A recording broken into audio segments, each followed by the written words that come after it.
timu inapofanya vizuri, mimi sio sehemu ya kufanya vizuri huko, jambo ambalo mimi nalikubali. Wacha wawape sifa wengine wanaowapenda. Hapa ni maeneo ya Posta katikati ya jiji la Dar es Salaam. Tumekuja kumtembelea mwenyekiti wa klabu ya soka ya Simba na makamu mwenyekiti wa bodi ya wakurugenzi wa klabu hiyo, Murtaza Ali Mangungu, kuzungumza naye mengi sana ambayo wanamichezo wanahitaji kuyapata, lakini kwa uchache ni kufuatia matokeo mabaya ambayo Simba wameyapata kwa siku za hivi karibuni. Neno lake kama kiongozi ni lipi? Ipi hasa ni changamoto kwa upande wa Simba? Binafsi sijawahi kusema popote na sitakuja kusema popote kwamba timu inapofanya vizuri inakuwa ni jitihada ya kwangu peke yangu. Najua tuna wenzangu ambao tunashirikiana kuhakikisha timu inafanya vizuri, lakini kwa ulimwengu wa leo, kwenye mitandao huko, watu wana interest zao nyingi ambazo wanazibeba, na ndio wao ambao wana mobilize watu aidha wanitukane au waseme vibaya pale timu inapofanya vibaya.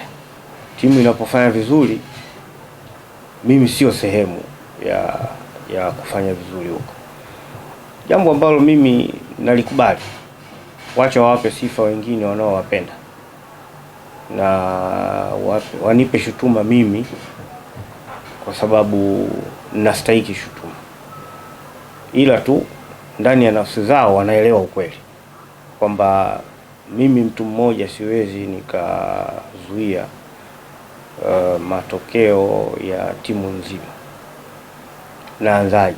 Kwamba nawaambia management, nawamwambia benchi la ufundi, au nawaambia wachezaji ili wasifanye vizuri, au wanafanya nini? Mimi sifanyi kazi ya Simba kila siku. Hilo ni jambo ambalo watu wengi hawajui, na wengi hawajui structure ya uongozi wa Simba. Sisi tulikubali kutoa nafasi yetu ya uendeshaji wa timu kwa kuingia mashirikiano na mwekezaji. Imeunda board inakutana kwa mwaka mara 4, labda itokee dharura. Sasa board ndio inayosimamia management, na management inasimamia timu ambayo ndio technical bench. Sasa ili mimi nitoke nimfikie mchezaji moja kwa moja, kwanza sijawahi kufanya na sitafanya, kwa sababu sio utawala bora kwamba niende moja kwa moja kwa mchezaji. Huo sio utawala bora. Utawala ni kwamba mimi nikiwa na jambo nitaliwasilisha kwenye board, ambalo board sasa itatoa maelekezo kwa management itapeleka kwenye management ya timu, kwa maana ya technical bench. Kwenye timu kuna manager, kuna coach, kuna watu wengine, na kwangu mimi ni mara chache sana hata kuwasiliana na wachezaji, kwa sababu nikijenga mfumo huo wa kuwasiliana moja kwa moja na wachezaji, maana yake ni kwamba unaondoa nguvu ya utendaji kwa hao wote waliopo katikati. Mara nyingi sana huwa tunafanya vikao na wachezaji, na ndipo ambapo wao wanakuwepo na management inakuwepo, kwa hiyo tunatoa maelekezo ya pamoja. Sasa wapi tunakwama ni pale ambapo wengi kwanza wanaoropoka wanapiga makelele bila kufuata utaratibu sio wanachama wa Simba, na wengine wala sio washabiki wa Simba. Lakini sisi tunajua haya mambo yanatengenezwa ili kututengenezea unconducive environment ya kufanya kazi. Ni kweli inawezekana kawa timu yetu haijafanya vizuri sana katika mashindano,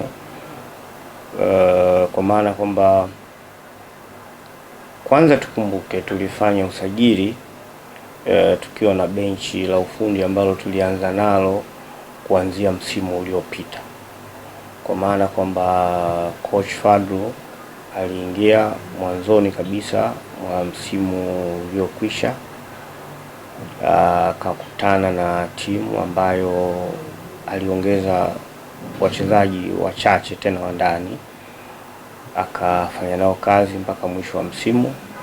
Kwa msimu uliopita tulishika nafasi ya pili na tulizidiwa nadhani point 1 au 2, lakini pia tulicheza fainali ya Confederation Cup ya Afrika, jambo ambalo lilikuwa ni kubwa. Ni mara ya pili tangu uanzishwaji wa timu yetu kufika ngazi hiyo. Kwenye Confederation tulifika nusu fainali miaka ya zamani kwenye kombe la klabu bingwa.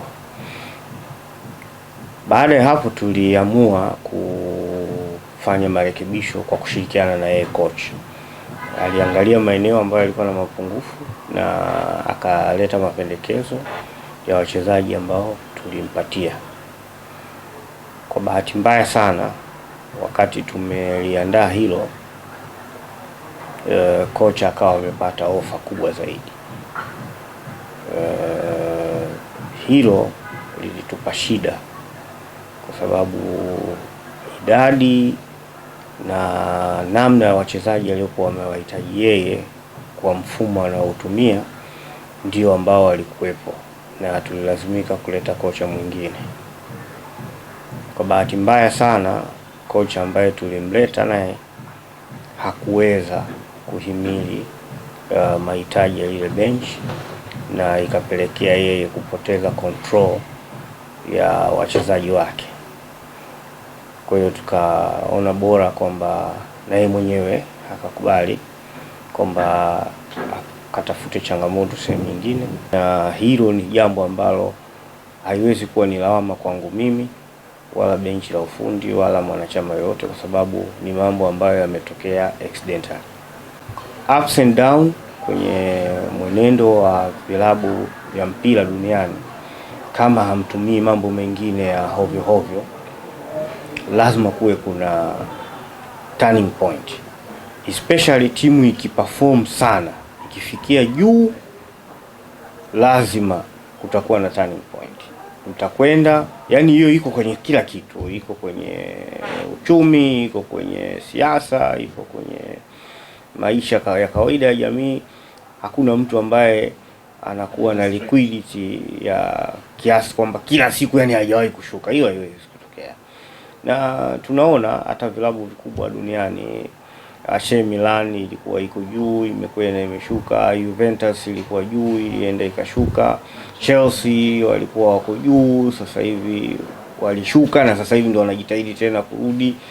Real Madrid, Barcelona, yani vilabu vyote duniani unavyovitaja wewe kwamba wanakwenda wanakuwa na consistent performance, then inakuja ina deteriorate kwa sababu wachezaji ni binadamu ambao inafika wakati wanachoka au wakati mwingine wanakuwa wamezoea mazingira na nini. Kwa hiyo lazima mfanye mabadiliko, na mabadiliko always kwanza lazima mwanze na negative impact and then ndio muende kwenye positive impact. Kwa hiyo concern hiyo tunaielewa, lakini pia na tunaangalia changamoto zingine ambazo zinajitokeza. Kuna mazingira ambayo kila mtu anayaona kwamba hakuna fairing basis katika baadhi ya maeneo, na sisi tutapambana kulingana na hali hiyo.